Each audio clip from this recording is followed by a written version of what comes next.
Exists. NASA man is floating in space with more of your news from Space. Well, if you don't have anything better to do on September 20th, mark this on your calendar. Nearly 1 million people have pledged to storm Area 51. The area has been subject to conspiracy theories and speculations for years now, and a Facebook event has users strapping on their running shoes. A Facebook event, which is clearly tongue-in-cheek, I don't know if it was clearly at first, but it is now, right, is inviting those from around the world to join a Naruto run in the area and discover long-lost secrets. Hopefully, they will discover something. We wish them the best of luck in their endeavors. One last question, though. What will they do with what they find? On the Facebook page, they say, well, they can't shoot us all. If that's your plan, they can't shoot us all.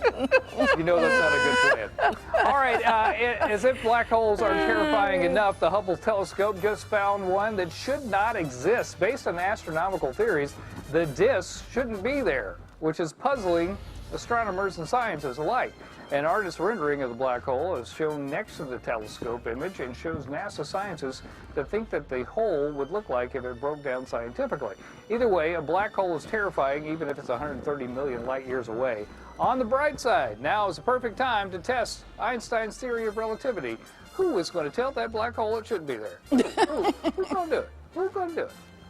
And if you really don't like people, we may have a place for you to go on your next vacation. The Curiosity rover had the idea first and was spotted from space hanging out at Woodland Bay. The image was taken by the High-Resolution Imaging Science Experiment, also known as HiRISE, which is operated by the University of Arizona and Tucson.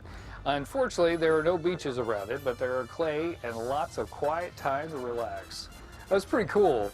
I didn't get a picture of that little tiny rover going up that big old hill a gajillion miles away. Right. Wow. And finally, it's one small step for man, one giant leap for chili peppers. A team of scientists at NASA are working to launch Espanola chili peppers into space. Now, this would be the first fruiting plant that the U.S. has ever grown and harvested at the International Space Station.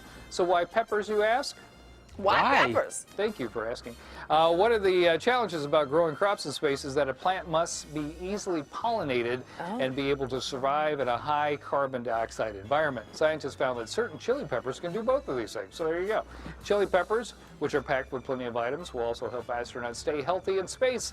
The peppers will be sent off to the ISS sometime between November and January. Peppers in space!